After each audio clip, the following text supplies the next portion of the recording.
এই মামলায় গিয়াসউদ্দিন আল মামুন সাহেব ওনার 7 বছর সাজা ছিল, আর তারেক রহমান সাহেবকে ট্রায়াল কোর্ট একুইটাল দিয়েছিল, খালাস দিয়েছিল।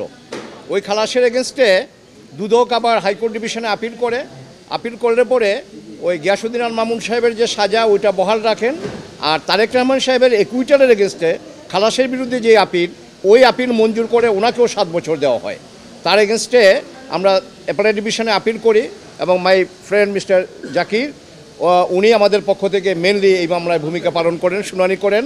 এবং আজকে অ্যাপেলেট ডিভিশনে full court presided by honourable chief justice, এবং উনি আমাদেরকে নির্দোষ সাব্যস্তে গিয়াসউদ্দিন আল মামুন সাহেবকে এই মামলায় খালাস দিয়েছেন। আর তারেক রহমান সাহেব যদিও এই মামলায় আপিল করতে পারেননি, আমরা আমাদের সুপ্রিম কোর্ট এবং ইন্ডিয়ান এবং পাকিস্তান সুপ্রিম কোর্টের বিভিন্ন জাজমেন্ট থেকে আমরা দেখিয়েছি যে যদি মামলা প্রিন্সিপাল অ্যাকিউজডের এগেনস্টে প্রমাণ না হয়, যদি মামলা দেখা যায় যে না এটা ইন্টেনশনালি করা হয়েছে হ্যারাসমেন্ট করার জন্য, হিউমিলিয়েশনের জন্য, এবং এই মামলা সাজা দেওয়ার মতো কোনো কিছু নাই, সেক্ষেত্রে কেউ যদি আপিল নাও করে কোর্ট ইচ্ছা করলে তাকেও এই খালাসের যে বেনিফিট এটা তাকেও দিতে পারেন। এইভাবে আমাদের প্রেয়ার ছিল এবং বিভিন্ন সাইটেশন আমরা যখন দেখিয়েছি অনারেবল চিফ জাস্টিস সাহেব এবং বেঞ্চে যে সমস্ত মাননীয় বিচারপতি মহোদয় ছিলেন তারা আমাদের এই কন্টেনশনটা অ্যাকসেপ্ট করেছেন, এবং তারেক রহমান সাহেবও এই রায়ের বেনিফিট পাবেন। অর্থাৎ আমরা বলতে পারি যে উনিও এই মামলায় নির্দোষ সাব্যস্তে খালাস হয়েছেন। 2009 সালের 26শে অক্টোবর এই মামলাটা দুদক দাখিল করে। জনাব তারেক রহমানের বিরুদ্ধে অভিযোগ ছিল যে উনি একটা ক্রেডিট কার্ড থেকে উনি বিদেশে চিকিৎসার জন্য কিছু টাকা খরচ করেছেন। এই অভিযোগের ভিত্তিতেই ওনার বিরুদ্ধে এই মামলা দায়ের হয় এবং পরবর্তীতে চার্জশিট হয়। 13 জন সাক্ষীর সাক্ষ্য গ্রহণ করে ট্রায়াল কোর্ট। সেখানে আমেরিকা থেকে এফবিআইয়ের এজেন্ট ডেব্রাকে নিয়ে আসা হয় সাক্ষী দেওয়ার জন্য। উনি যদিও নিজেকে এক্সপার্ট সাক্ষী দাবি করেছেন, কিন্তু উনি বলেন নাই কোথাও যে জনাব তারেক রহমান বা গিয়াসউদ্দিন আল মামুন মানি লন্ডারিংয়ের সাথে জড়িত ছিল।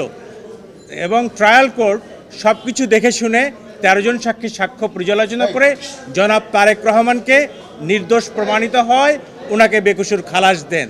কিন্তু রাজনৈতিক প্রতিহিংসার কারণে তৎকালীন দুদক এই ইন্ডিপেন্ডেন্ট সংস্থা ওনারা হাইকোর্ট ডিভিশনে অ্যাপিল করে এবং অ্যাপিলে গিয়ে এই মামলার শুনানি হয় এবং 130 পৃষ্ঠার যে বিশাল জাজমেন্ট হাইকোর্ট ডিভিশন দেয় সেটা মূলত ছিল একটা একাডেমিক জাজমেন্ট। এটা আমরা মনে করছি যে জনাব তারেক রহমানকে সাজা দেওয়ার জন্য আইদার কোথাও থেকে ইম্পোর্ট করা হয়েছে অথবা কোনো ভেস্টেড কোয়ার্টারের ইনস্ট্যান্সে এই 130 পৃষ্ঠার জাজমেন্ট লেখা হয়েছিল তারেক রহমানকে সাজা দেওয়ার জন্য। তারই হিসাবে তাকে 7 বছরের সাজা দেওয়া হয় এবং 20 কোটি টাকা ফাইন করা হয়, 20 কোটি টাকা ফাইন করা হয়।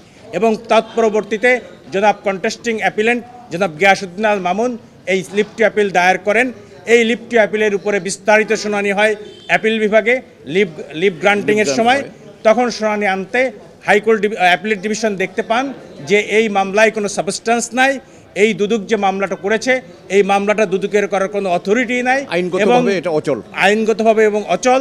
2002 সালের একটা রিপিল্ড আইনে এই মামলাটা করা হয়েছিল এবং তারেক রহমান সাহেবের বিরুদ্ধে কোনো অভিযোগই নাই। ক্রেডিট কার্ডের মাধ্যমে টাকা খরচ করলে যে মানি লন্ডারিং হবে, that is an unheard of proposition in the legal arena. যার ফলে অ্যাপিলেট ডিভিশনের পূর্ণাঙ্গ বেঞ্চ পুঙ্খানুপুঙ্খানু বিচার করে এই মামলায় জনাব তারেক রহমান ও গিয়াসউদ্দিন আল মামুনকে এই মামলার দায় হতে অব্যাহতি দিয়েছেন এবং বলেছেন যে তাদের যে যথাযোগ্য মর্যাদা যে মানহানি হয়েছিল সেটাকেও ফেরত দেওয়া হয়েছে। এখানে একটা কথা বলে রাখি, সেটা হচ্ছে যে আপনারা জানেন যে যখন তারেক রহমান সাহেব এই মামলার দায় থেকে অব্যাহতি দেওয়া হয়েছিল ট্রায়াল কোর্টে, তখন সেই বিচারককে ওই অবস্থায় দেশ ত্যাগ করতে হয়েছিল। সুতরাং সেই যে বিচারহীনতার সংস্কৃতি আমাদের দেশে চালু হয়েছিল সেই অবস্থা থেকে ইনশাআল্লাহ আমরা ধীরে ধীরে উত্তরণ করছি। আমরা আশা করছি আজকের মতো আগামী দিনেও এদেশের মানুষ ন্যায় বিচার পাবে। রায় দেওয়ার সময় বলেছিল যে জনাব তারেক রহমানের নামে সিঙ্গাপুরের সিটি ব্যাংক থেকে একটা visa supplementary credit card issue হয়েছে। এই ক্রেডিট কার্ড দিয়ে উনি একটা বিমানের টিকিট কেটেছেন এবং কিছু চিকিৎসার টাকা খরচ করেছেন। সুতরাং এটা মানি লন্ডারিং পর্যায়ে পড়ে। এটা অলদো এটা মানি লন্ডারিং অ্যাক্টে 3-এর যে বিধান আছে বা 13-2 যে বিধান আছে সেই বিধানের মধ্যে পড়ে না। মোটামুটি বলতে পারেন যে গায়ের জোর করে একটা সাজা তারেক রহমানকে দেওয়া হয়েছিল। নিশ্চিন্তে খান স্বাস্থ্যকর অল টাইম পান। All time healthy life.